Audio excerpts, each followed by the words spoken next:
Hello, everybody. Hello, everybody. My name's Nick, and I'm the host for this meeting. It's Anthony Garton of Poppy's Woodtech, and this morning he's going to talk to us about wagons, vans, and any new projects that he's doing at the moment. Um, I think I talked earlier to Anthony, and I think he wants any questions to be asked through the chat function. If you hover your cursor over the bottom of the screen, you'll see there's a chat function, and if you click on that, it'll give you the option to be able to ask Anthony questions.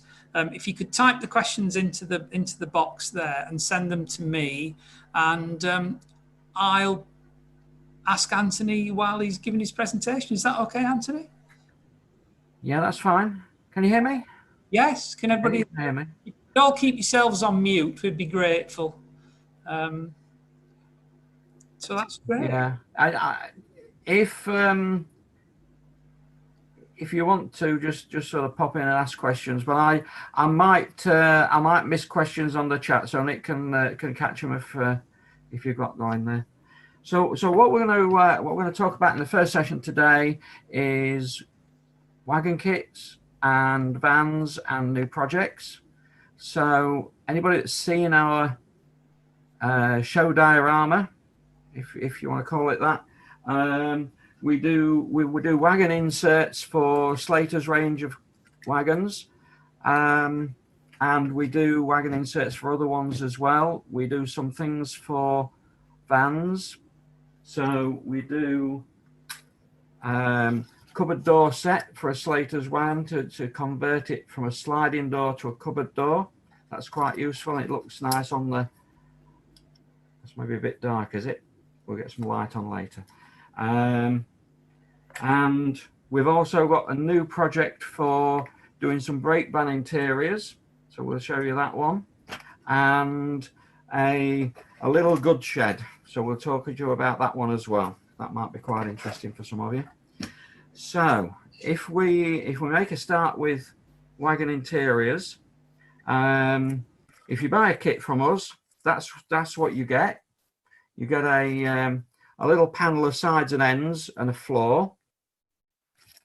And these are, if you've ever looked at Slater's wagons, you think, well, they're all the same. They're all a little bit different. So we tend to use the Slater's number 7035 in this case as a bit of a reference, but we also include on the back the names of the private owners that were on the side, and that's the Slater's range. Of course, there's a Power size range as well.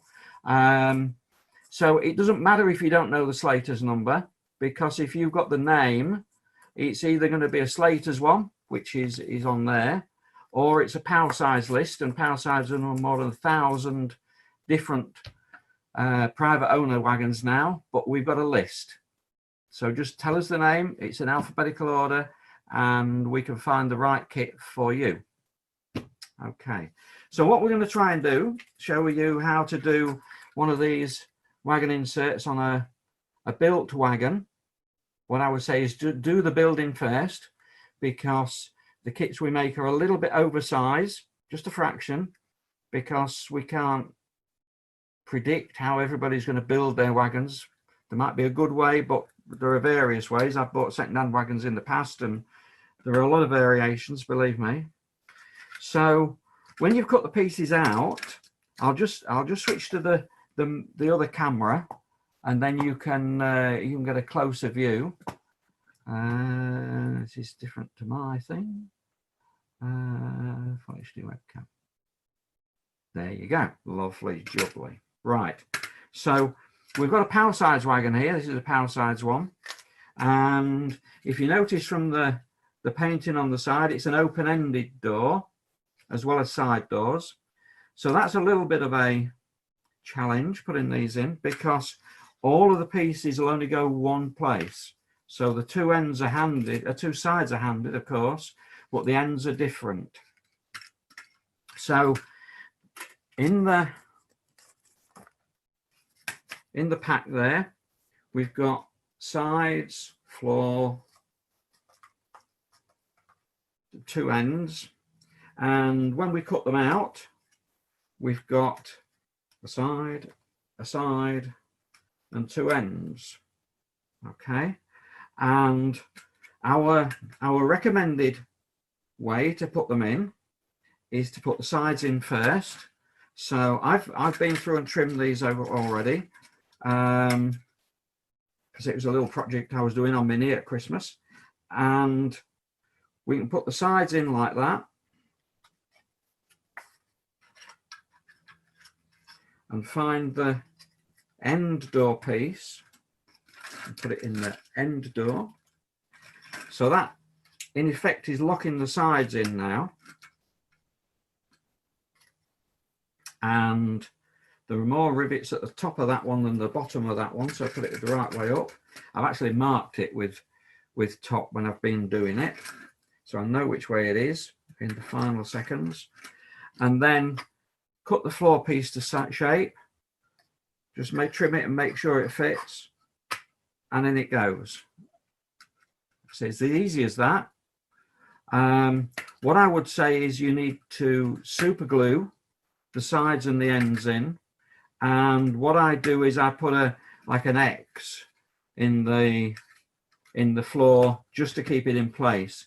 So this isn't structural, it's decorative, but we need to bear in mind that it's a wood product, so it's going to move, it's going to absorb moisture.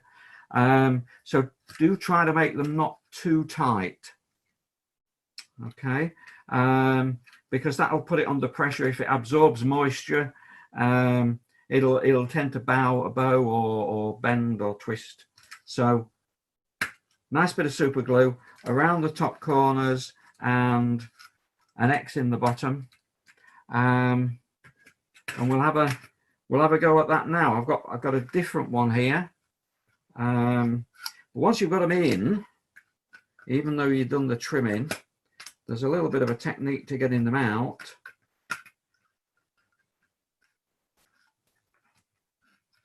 Because each piece locks the other one in place.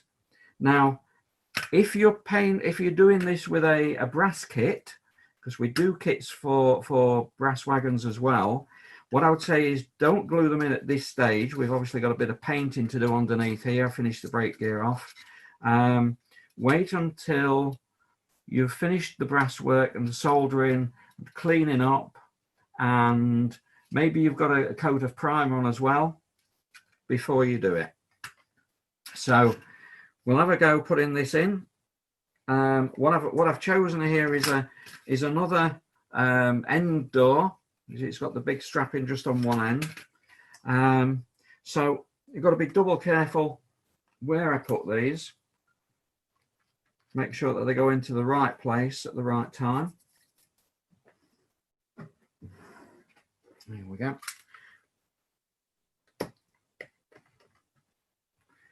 And all I'm going to do, just make sure there's no dust and bits inside that might stop things, is just put a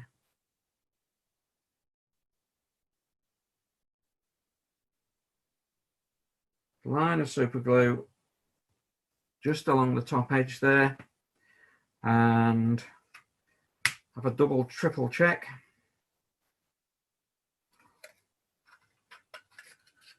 And that one needs to go in there. And again on the other side. This is also a good way. It's nice. I came up with this idea because I don't know about you, but I could never paint plastic to look like wood. Still can't. And usually I forgot to scribe the insides before I assembled the wagon so that I could paint it anyway. But this is real wood. It's always going to look like wood, and it will take some weathering, and it will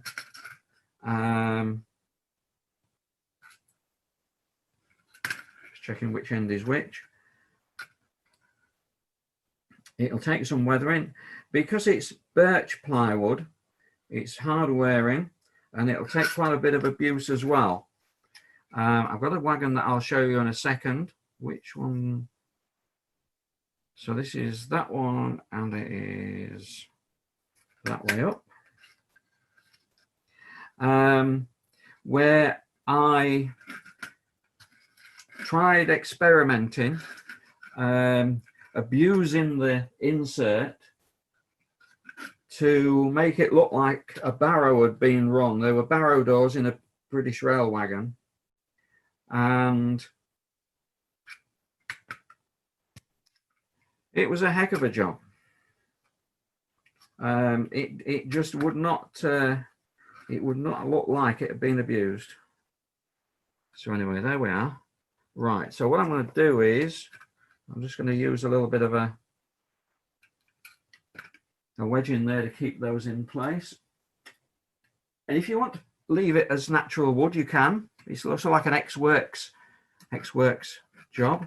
But you can also paint them. So that's a sort of a heavily weathered side, and that's a not so heavily weathered side. There, yeah. But these are the two. This one especially, I tried to sort of abuse it to make it look like it was run up and down with a barrow, and yeah. Well, I think I've sort of achieved it, but not as easily as I wanted to. And that's my attempt at painting it to look like wood, because this had a wood insert, which is into the corrugated end, and of course it's a single casting from this kit manufacturer. Okay. And of course, if you've got any old wagons, ones that sort of look a bit past the days, we got an old 3H wagon here, if you remember those, and it brightens those up as well, makes them look X-Works, or gives you the opportunity to brighten it up and make it look as though it's added a fresh lease of life. And if we get a chance towards the end, I've got another one here which has got a fresh coat of paint on it, and I'll show you how to put one of those in from scratch with one of these sets of ends and sides. Next project we've got is the goods vans, sorry, the brake vans, and what we have is a set of ends, a floor, two sides, some seats, and some of the bits that cut out of the lookout duckets. You could use, if you wanted to, you could use those as a table or something like that. So they're included in the kit as well. Now, because it's a brass kit, I've put all these things together to make sure A, that they work, but B, to be able to show you as well, of course. And these are all the pieces that come out of it. So we've got a basic floor that goes in. I think when you're doing brass kits, they're always going to go together as well as your skill allows, but there's probably a little bit more variation in the end shape. So just double check and trim things to make sure that they go in. So that's the floor that in this case, the floor goes in first. We've got some end pieces which come as two separate frets. So you've got the end, which is the end, but you've also got a piece of the inserts as well. So those inserts have come out of there, and they go into the bottom. It just gives a little bit of relief on the different thicknesses of the plywood that we've used, so that you've got a little bit of a panel effect on there.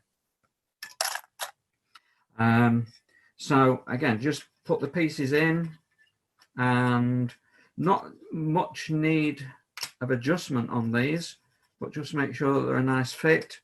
That one's a loose fit. That's all right. That's okay. We're going to keep it in place in a minute. I say those. You can either. I haven't glued these panels in because I imagine that when I did the final assembly, after the brass had been properly washed and cleaned and add some undercoat on it, I was going to glue these in, and you could either glue these panels into the frame now, or you could glue them after you've put the piece in. So you could, and it's helping me demonstrate that. You could just put the fret in like that.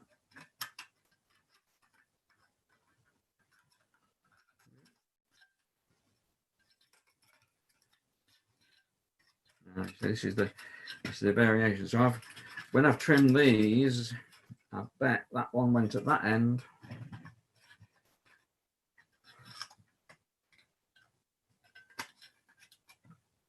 Yeah, that's a nice snug fit. Loose on the other end, wasn't it? So that one's going to be a snug fit in that end as well. So having got that in there, with the gaps in the panels, we can now glue the panels in, and maybe you want to glue them onto the brass individually. It's your choice. It's your choice. It's whatever you're used to. We got any questions yet, Nick? Okay, so that's the ends and the floor. Now, on this particular guards van, I don't remember whether the roof came curved with the van or not. But anyway, you can see that there's 2 vent holes and a stove hole, and the stove goes in this corner here.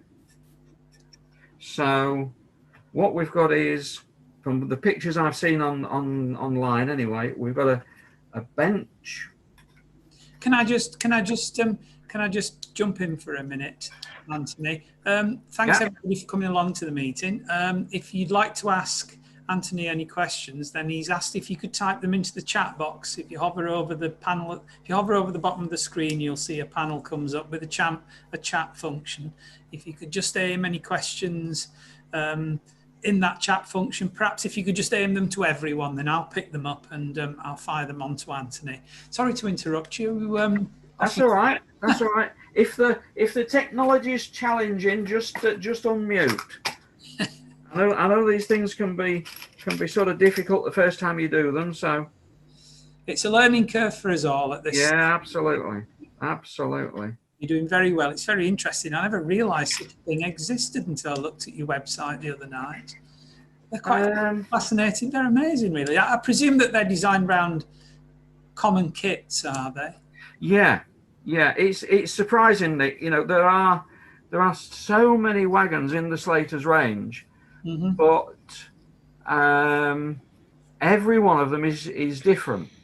So whether you've got a 5 plank or a 6 plank or a 7 plank, that sounds okay. But if you've got a Gloucester 7 plank and a Charles Roberts 7 plank and an RCH 7 plank, they're all different sizes. The rivets are in different places, and it's a entertaining challenge. We've got a question here from Tim Ingman. If you want to unmute yourself, Tim, and ask away.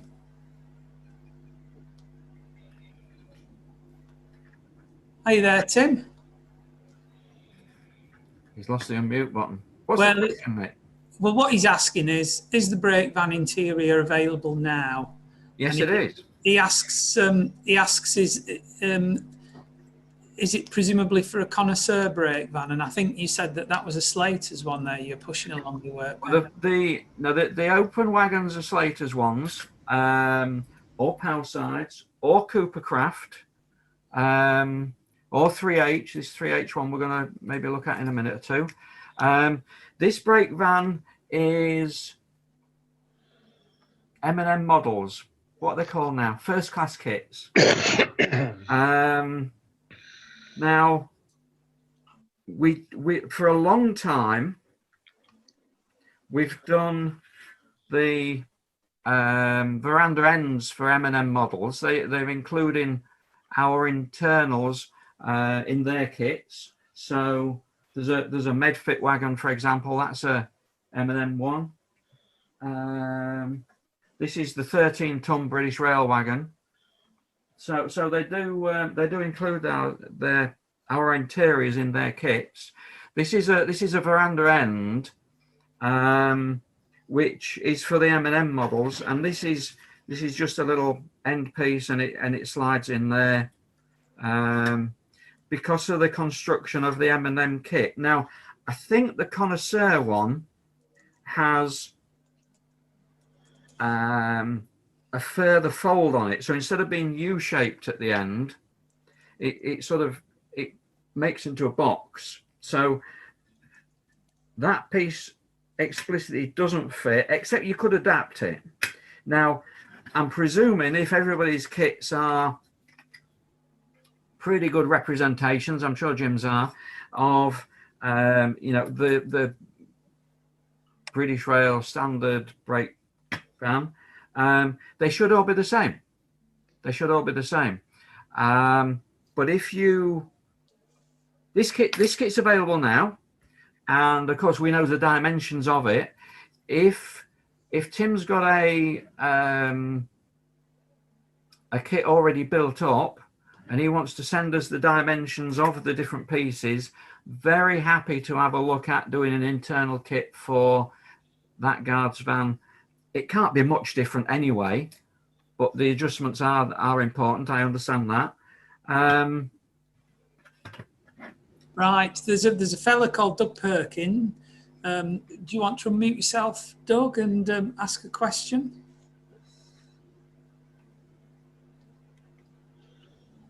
Hi there, Doug. Oh, perhaps not. Well, anyway, he asks, is there a kit for a... Sorry, Nick, I am here. Okay. Hi, answer. Just wanted to ask if there was one of these kits available for the Parkside Dundas PS40 LMS 20-ton brake. For the brake van itself? Yeah. So the answer's not explicitly, but if you want to send us some dimensions, then we can have a look at doing one for you. Right. Okay. Yeah. Thank you. And the only limitation, was it Doug? Was it? Sorry. Yes. The only limitation is I can work to your drawings, dimensions. Very happy to do that. I just feel more confident if I can build a kit and put an interior in it myself, and I just haven't done that one. Right. So that's the only limitation. I mean, we do commissions and we do jobs for people on a regular basis. So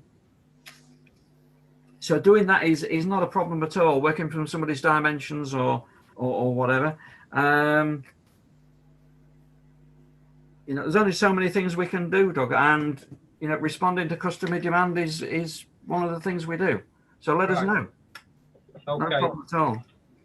Well, I'm very new to old gauge at the moment, and this brake van is one of the first models I'm going to attempt to build. Right. So once I've got round to looking at it properly, I've only had the kit a few days, I shall see what I can produce as regards measurements for you then. Yeah, okay. That's all right.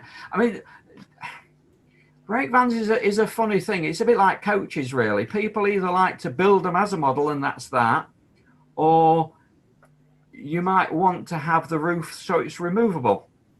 So you can see the inside, you can put a guard in sometimes and not other times. Okay. Yeah. It's up to you, Yeah. That's the thing. Right. Your model. You do it your way. Yeah, exactly. Thanks very much. Thank you. It's all right, you're welcome. So we've got one side in there with the full bench, and in the kit for the M&M models one anyway. So that's the full bench that we've done for the second one, and this is the other side with the sort of a gap in the wall for the stove, so we can put that in there. So that's it. We know it fits, and when we've painted it, we know we can come back and those will go in. We've, you know, all the pieces are a little tiny bit slack, so a coat of paint in there is only going to mean it just needs an extra piece of sandpaper on it or something like that. So that's that one. And if anybody wants to see me do that, I've got another one here which is sort of in pieces but ready to put together if we want to do that one. Okay, so let's have a look. So we've got the four sides of that Slater's wagon in there, and we've got the super glue out somewhere, and pretty happy with that. Bit nervous about putting this in because I've got a feeling that once I get it in, I shan't get it out again. But we can have we'll just have a quick play and make sure that it sort of fits.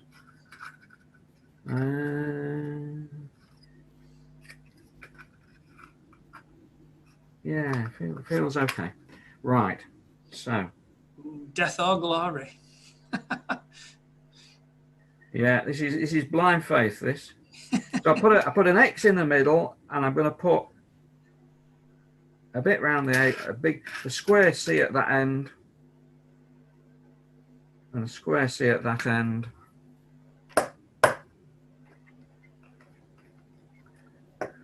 And here we go. Everybody cross the fingers.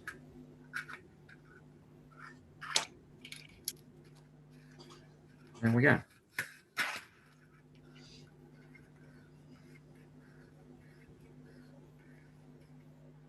Amazing.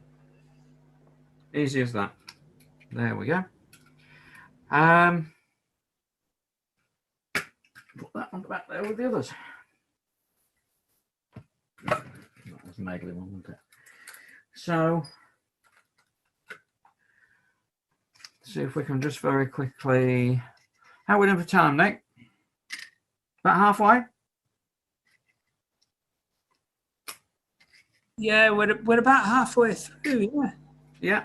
It's amazing, and it's such a good idea, such a simple idea, and yet such a good one. You know, it was something I never thought of. I often wondered about that. Blank. Sometimes wagons do look a bit blank on the inside, don't they? Yeah, absolutely, absolutely. Sometimes you can cover it up with a load. Other times not. Other times not. I mean, we've got this 7-plank wagon here, which is a Cooper Craft one, Great Western one.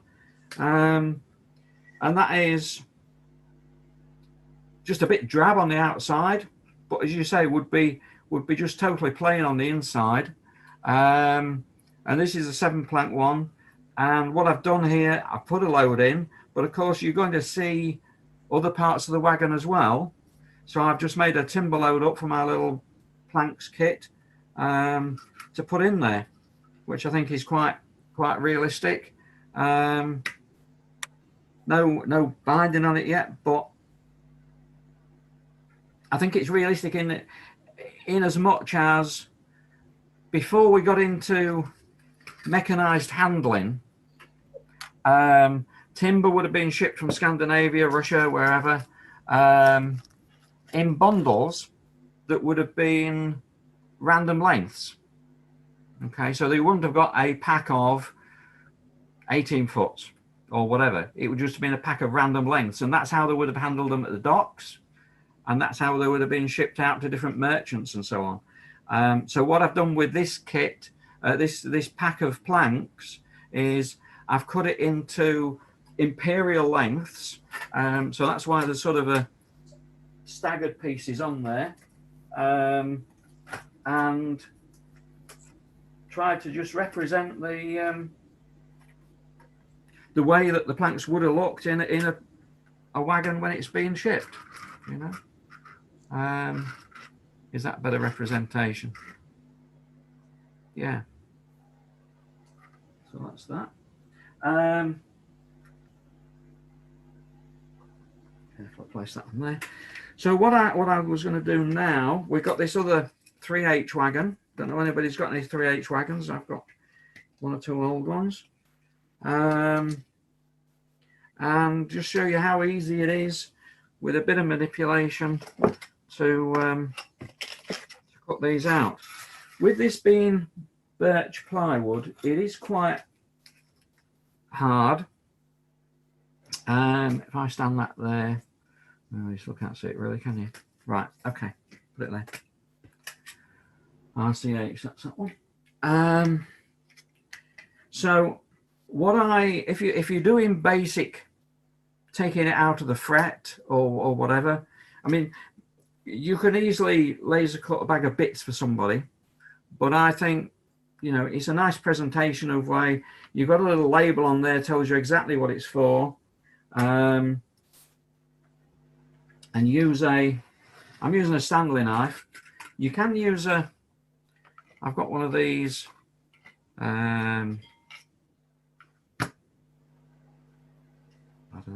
Scalpel. Yeah, I wouldn't have called it a scalpel. I would have called that a scalpel, which is quite a lot more delicate but fine. That's a little bit heavier, and it'll take some you know, heavier cuts. But just for getting them out of the fret, this is the boy. This is the one to use, you know. And I think that's really on the basis that you want the wood to move, not the knife. Because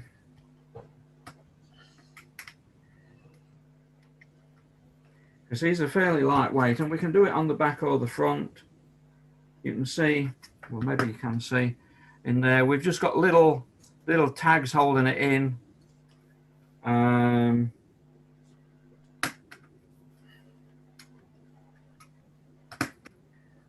Little tags holding it into the fret. Tiny little pieces.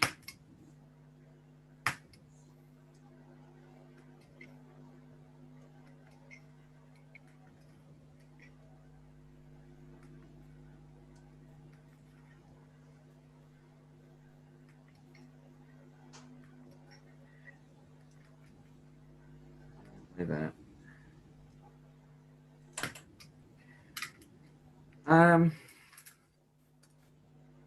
Now I don't know whether any of you guys do a lot of work with wood already or not. You probably agree with me, it's a slightly different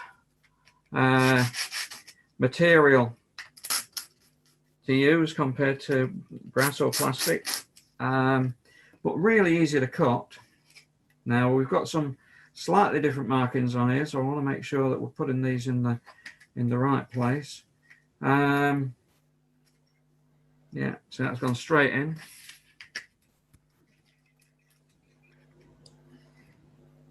That one's gone straight in as well. I'll just give it a little bit of a clean up.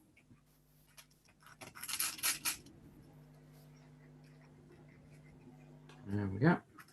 And what about these? Now, what you might notice here is that, and especially useful with the goods shed thing that we're going to find in a little minute, is that there's a dark glue line. These need a little bit more trimming at the end. There's a dark glue line which you don't get on all laser cut wood. Some of it is sort of like a tarry colour, but this darker glue line means that it's a phenolic glue and not a melamine glue, and it means you can use it outside.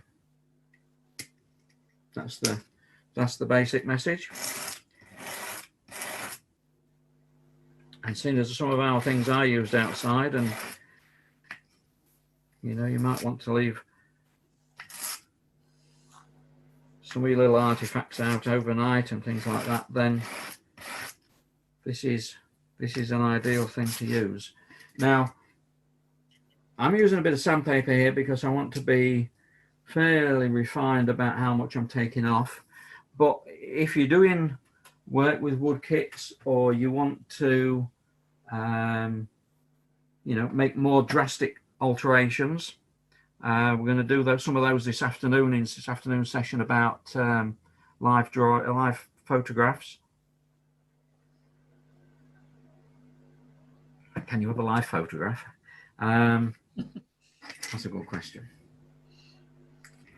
Making things of real life out that we've seen in photographs. That sounds a bit better, doesn't it?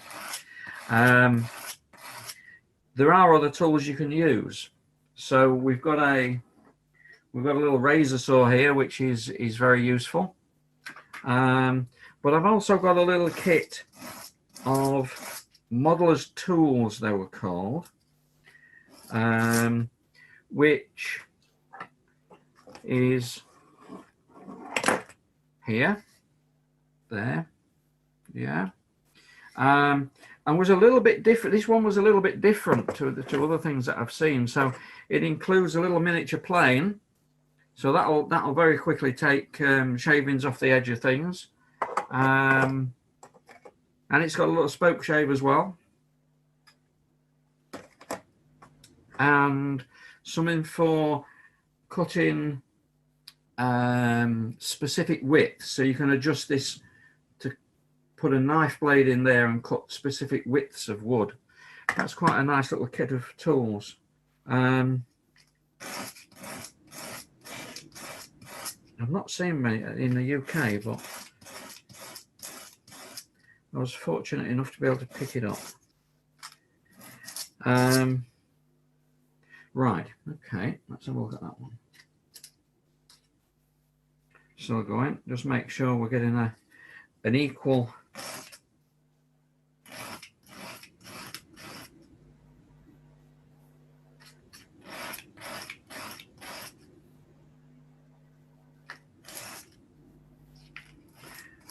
and if you notice what I'm doing is I'm just sanding it at a bit of an angle so that when it goes into the corner, if there's any debris left in the corner from the construction, I mean, especially in soldering, soldered kits, but also in the plastic ones, then it's not giving you a false reading of how much you should take off.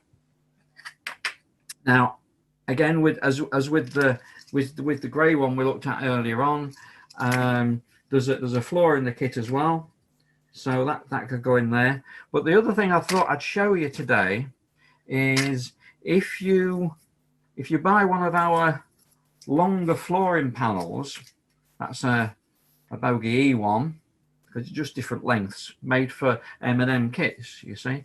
Again, if you've got a flooring panel, you can do your own wagons. You could put a floor in a bogey or girder wagon or a well troll or something like that, and all I'm going to do with this one is just show you how easy that is to do by saying to, okay, so I think we want to cut it off at that line there. Nope, the brake gear fell off. Not good. Right, let's have a look. So that's a long length, and we're going to cut it there. Unfortunately, this one looks as though it's going to be a single plank line. It's going to be able to be cut on a plank line. Just check it at both sides. Somebody else's kit, I'm afraid. Just picked up second hand for this sort of demo, and it's not quite the same at that end as that end. Never mind. Okay, so that's good. That means that we can put a straight edge on it, and we can. Now, I'm not going to use one of Poppy's straight edges because that would just defeat the object. That wouldn't be very good. You can cut that as well. I've got a straight edge here, so a steel straight edge. Let's have a look. It was that one. I'm just going to cut it a little bit long.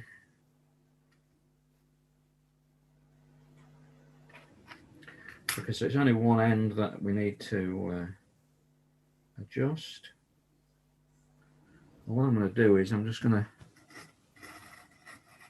to score it.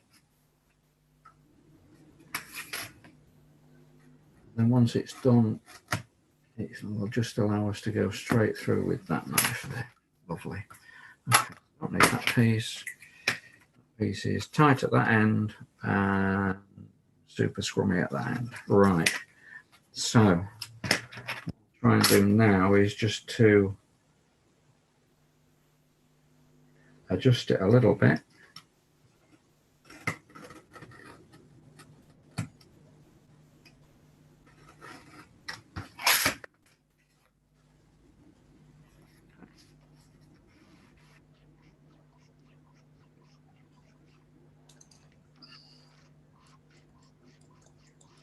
So that should be okay for length, but let's have a look at the width.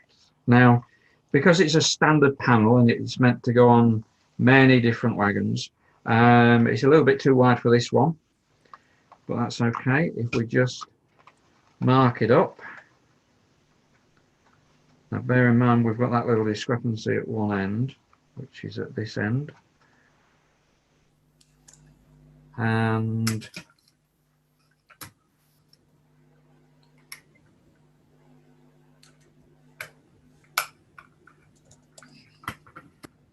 little knife marking there.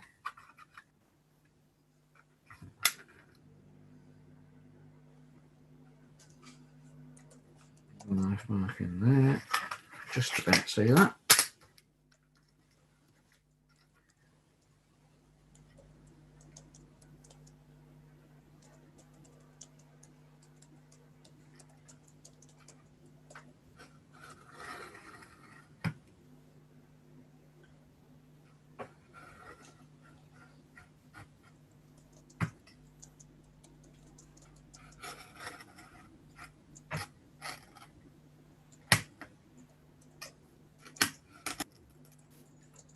There we go. If I try to do that, with a scalpel, yeah, I might have had to have 20 different cuts to get that. So nice heavy knife.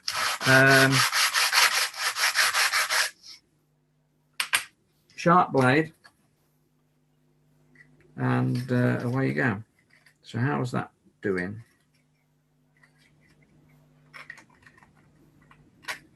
Anthony, can I just jump in there for a moment? You can. Doug Perkin again.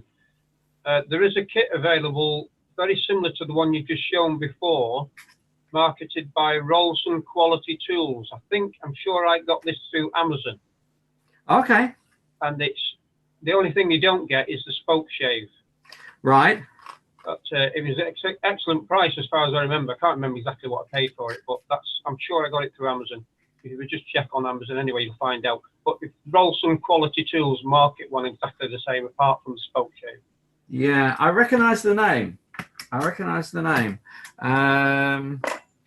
Yeah, no, it's quite good. I mean, the way I use this, so I'm just going to take a little bit off one of the sides. So I'm using it. I mean, a plane, you would get your workbench out and you would bolt it down, and then you would get your plane out, wouldn't you? Yeah. But I'm just trying to use the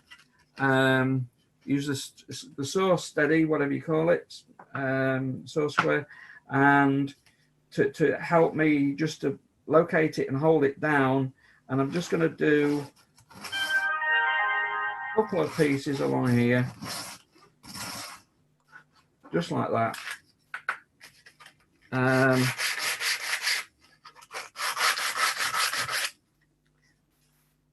Yeah.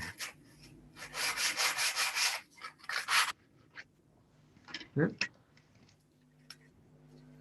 So remember the rules. What's that one? Sides in first, then the ends. These are quite easy ends to remember because there's no rivet on the top. Don't know why. Oops, that way around. There we go. Nearly in. And this is when it's a little bit tricky to get in and out, isn't it? Anyway, how are we doing for time? Well, plenty of time. Another 15 minutes.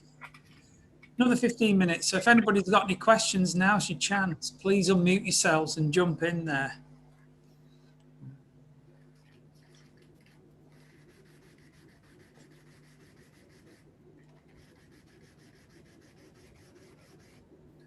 So as well as doing specific kits for specific wagons and wagon kits, do you do kind of a generic thing that will allow you, for instance, to do any mineral wagon, let's say, for instance? That's a really good question.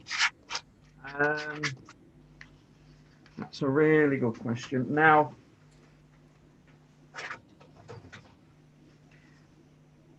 the generic stuff, if you're building your own wagons, you mean, Nick, or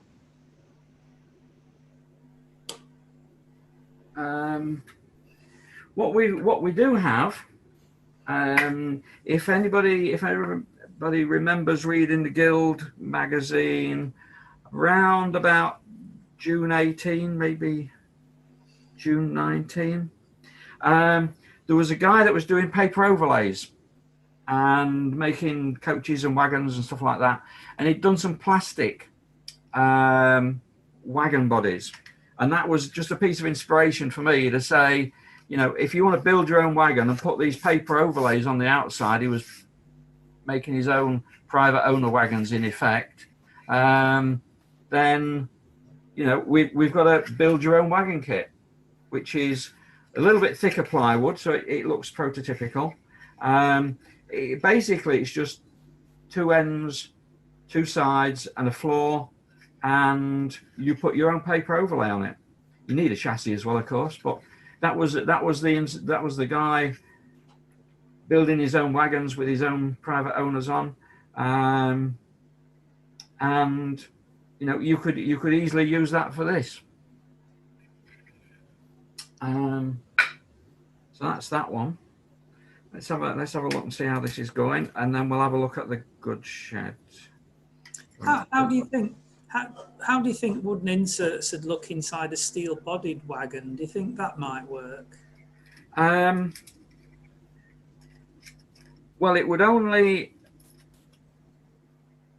look good if the insides were wood, of course. Right. I mean, by their nature, I suppose. Well, that's better cut off, wasn't it? By their nature, the steel wagons would have been fairly thin anyway. So there we go. Don't know how long that took, 10 minutes or something like that. Brighten that old wagon up and giving it another 20 years service. Anthony, it's Tommy Day. Do you prefer to use super glue rather than PVA glue? Is there any preference? Well, if I'm doing this, Tommy, if I'm putting the wagon inserts into plastic wagons or metal wagons for that matter, then I would use super glue because they're two different materials. Right. But if I'm using wood to wood, which is a lot of our kits, then I use this one, which is super plastic. Is that like a PVA type or? It's like a PVA. I mean, you could very easily use something like that. It's the same, yeah. You know, it's a PVA. I use this purely because it's a lot quicker. Right. So whereas for, you know, your PVA, you know, your wood adhesive or that aliphatic resin or whatever, really for it to go hard, you need to leave it overnight. But when we were doing when we're doing the coach kits last time, don't know whether you saw those or not. We were doing the coach kits, and we were putting the moulding on, having built up the carcass. we were putting the moulding on one side. Right, okay. Weighting it down, putting the glue on the other side, turning it over, and away we went. It was as quick as that. Right. Yeah, it's a speed thing, really, rather than anything else. And also the sort of tackability. So Yeah. once it's given you that confidence in a couple of minutes that it's going to stay where it is, you know you can move on. Right. Rather than coming to a PVA half an hour later and you discovered it slipped out of position. Yeah. We're all done that. Okay. You know what I mean, don't you? By the I know exactly what you mean. What I mean. Okay, thank you very much. That's all right. You're welcome. So this is Slater's 7024, which is a sliding door wagon, and we do that little kit there, which is the planking and the framing for a pair of cupboard doors. Somerset and Dorset, Cheshire Lines, Banana van, Tariff van, road van on the instructions. So that's a nice little conversion kit. You need to just not fit the sliding door and remove the door runners.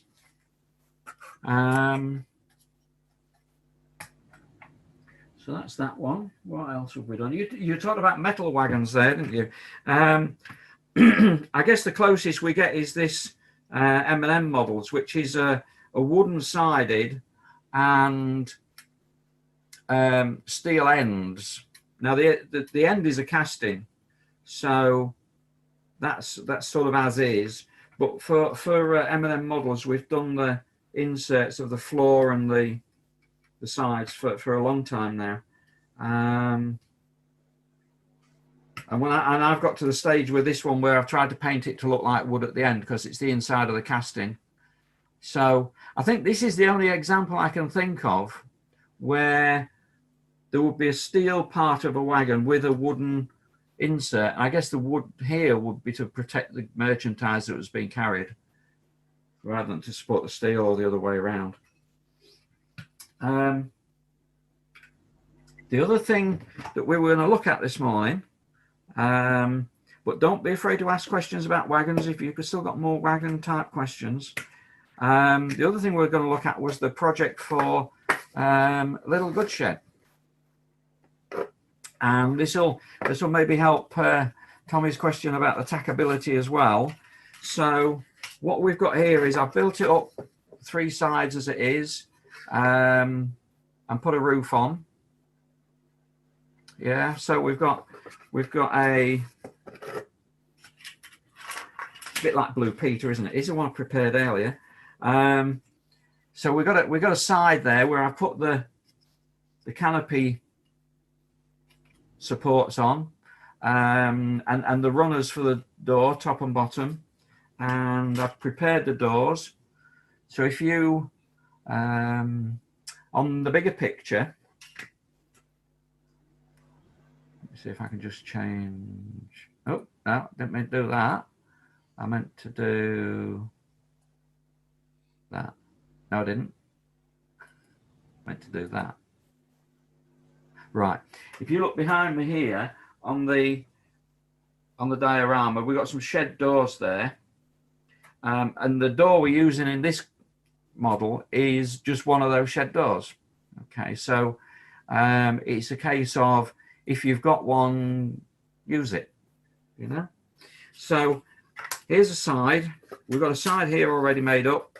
The door actually is removable, but it's a nice snug fit, so you can move it to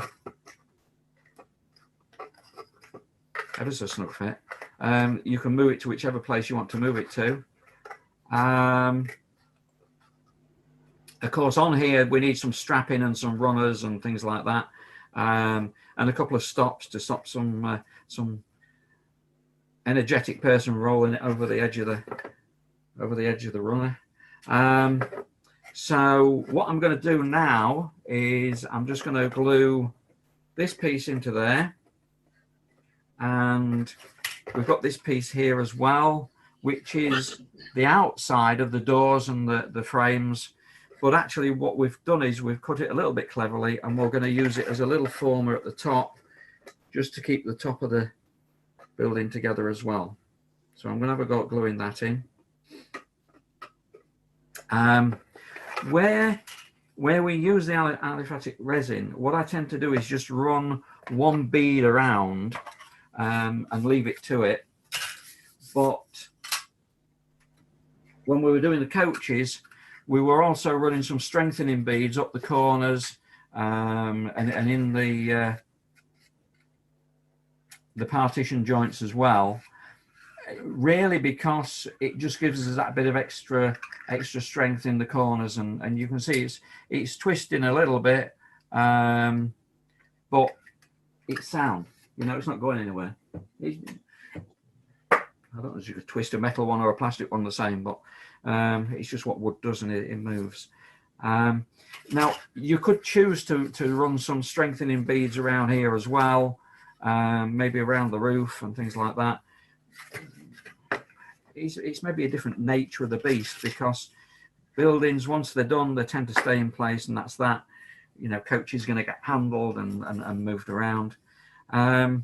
So what we've got here is we've got a part-made shed.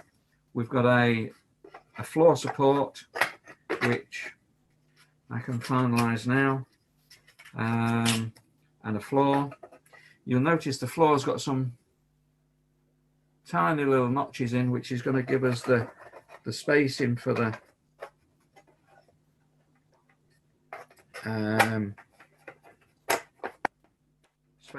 ends and the corners and so on. And there's a little notch in the floor as well, which is going to help us to locate the side. I'm going to put the side between the posts, and we'll try and fit that in as well. Maybe we'll run out of time before I get a chance to fit the roof, but that's what I'm going to do this morning. And then in this afternoon session with the live buildings and things like that, I'm going to try to put a felt roof on here. So we're not going to put slates on or anything like that, but I'm going to put a felt roof on using some of the black rag paper that we use for our canopies. Yeah, so that's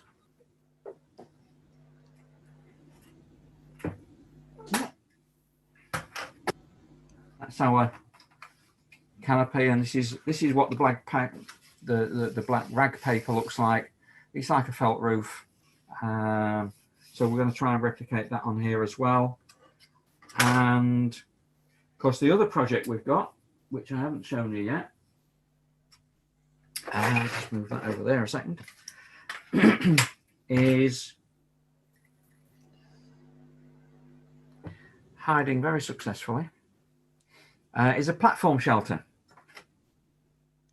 So we'll maybe have a look at those this afternoon as well.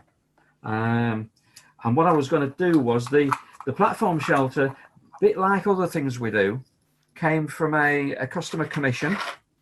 So things that are in our range are either done for me first as a modeler, or they've come from a customer commission.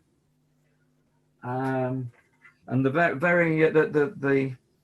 platform shelter is very simple. It's just one of these, and this was to go in a specific layout that the customer had. Now, what I've realised when we've done this is, of course, that it's a little bit too long for our supports on our canopy kit. So again, we'll have a look this afternoon at altering one of these to fit that, and then of course we'll be able to put the seat in as well. So there we are. Okay, so let's have a look at this. Let's have a look at this good platform then. We'll come back to things if we get a chance. Put those in there. Right. So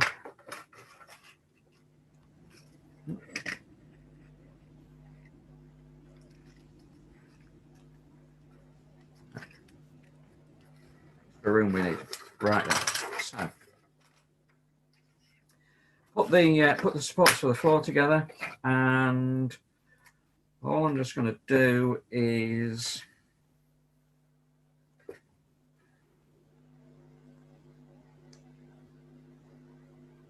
I don't think I'm going to need to remove the floor when I've assembled it. So, and certainly if it's going around the shows with us, when we get back to shows, hooray! You know, it'll be subject to some extra handling that you wouldn't expect of buildings. So we just put the glue around the edge there, and I'm going to put this inside. Don't really mind where on the floor that goes. It's got some extra space, extra, you know, bit of wobble that you can see there, but the floor will go explicitly in one place and one place only, inside there, because of the posts and the other wall. So we've got the support inside the walls and under the floor. Now let's have a look, and that all goes round there nicely. Now then, that should be okay. I trust it. Let's have a look. Now what I'm going to do here, I'll put it in front of the camera. I'm just going to run the glue down one line down there and one line down there. I'm letting gravity help me. I'm not squeezing it too much. I'm letting capillary action help me along, and that's been okay. I'm just going to reinforce that one because it's only a small bead. It's sort of drying up a little bit quicker than I wanted it to, but we can just reinforce it. We can put an extra layer of glue on, and what I'm going to do is I'm just going to tease the sides apart so I don't get a smear of glue, but I'm going to put that one in first, pull that one out, pop it together. That should be okay.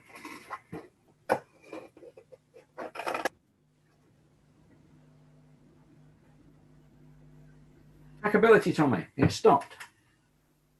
Amazing. Well, all right, okay, but I'm going to put rubber band around anyway. And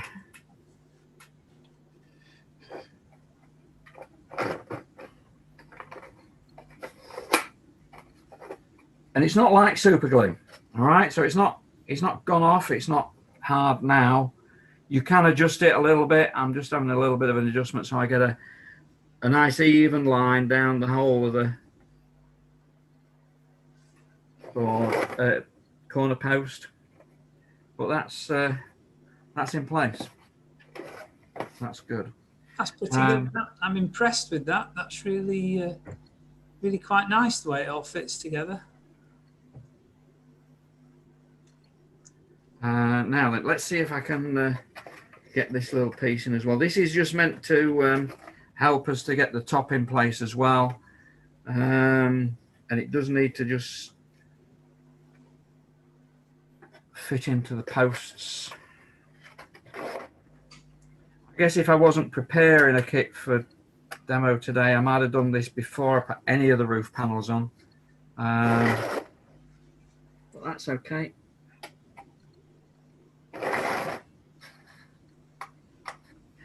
Just moved it up to the top there.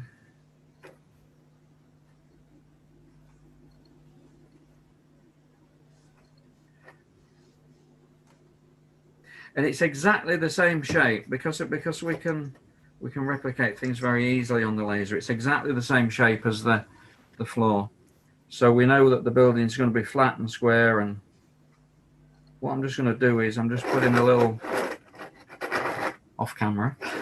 Sorry, keep reminding me. I'm just putting a little blob of glue in the corners, if I can get to.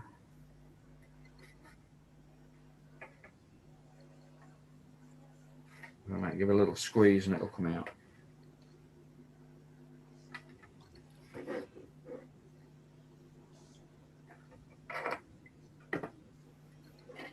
That's a nice tight fix. It hasn't run down the wall. Nice. Okay. And there we are. That's that. Now, there are some pieces of extra little bits as well. I can put a little piece of wood across there to support the. I can put an extra piece of wood across there to support the edge of the canopy. That would be quite prototypical. But I think it's a small country station goods shed. I guess you didn't get much smaller than this, and that's just going to not justify probably a fancy valance or anything like that. But you could do if you wanted to. Nothing to stop that.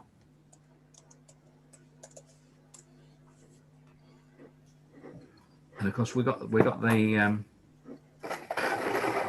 wherever it's gone. Can I just stop you there, Anthony? Yeah. For a minute, we've got a question from Russ Jenner. Do you want to just unmute yourself, Russ, and ask the question? Okay. Yes. Is it okay outside for a short while if it gets wet, say with a coat of matte varnish on? Absolutely. Absolutely. Oh. Right. All of this kit, because it's got this dark glue line on. This is phenolic resin, so this is made out of plywood that would be classified as water and boil proof. WBP plywood, water and boil proof. Right. So that means that I've got to get it right. Well, no, I probably won't. The Institute of Wood Science have put that in. Well, not this piece, obviously, but put that in a kettle of boiling water for 100 hours, and it has not failed. The glue line has not failed. Okay. So if you're going to protect it properly, you know, you mentioned some varnish and that, which is a really good idea. If you're going to protect it properly and put it outside, it'll be fine. In fact, if you left it outside over winter, I bet you'd have a little mouse nest in here, and they'd be taking up residence. Yeah, and eating the floor. No, I would do it. No, you should find a little friend. No, okay. Anyway. Thanks. Yeah, don't talk to me about mice. That's all I want to say. Right, okay. So we're a little bit pushed for time now. Yeah, Anthony, if that's okay. That's all right. I think we've done. Is it anybody got any final questions then? Anybody want to ask anything? We've got a second session using our Loco Builder box later on. So if anybody wants to have a look at that, we're going to do some stuff with a Loco Builder box. 1:30 to 2:30. And this afternoon we've got a session. I've got some photographs, so we're going to try and replicate what we see in the photographs with some fencing and milk platforms and station valance, things like that. And we'll put a bit more work into the goods shed. And if you want any other questions, I mean, you've seen behind me, we've got the diorama here, and anything you've seen on the diorama, anything you know that we do, just ask questions. You know, we've got all the stuff here. Anything arranged, you can ask any question about. Don't be afraid. Well, thank you very much then, Anthony. I think we'll wrap it up at this stage. Just for your information, Anthony's second session on his Loco Builder box starts at 1:30 on this channel for an hour, and then his final session, the intriguing trackside making real life photos session, starts at 3:30 also on this channel and lasts in an hour. And I think later this afternoon the schedule's not as tight, so we'll have more chance to overrun and more chance for any further questions. So thank you very much everybody for coming along, and thank you Anthony for your amazing presentation. And we'll see you in a few hours. So go and have a cup of tea. Yeah, yeah. I'll do that. Thank you very much, everybody. See you Good to later. all. I recognise some of the names, but I can't see everybody at the same time. See you later, everyone. Bye now. Thank I'm going to you. be eating right. Bye.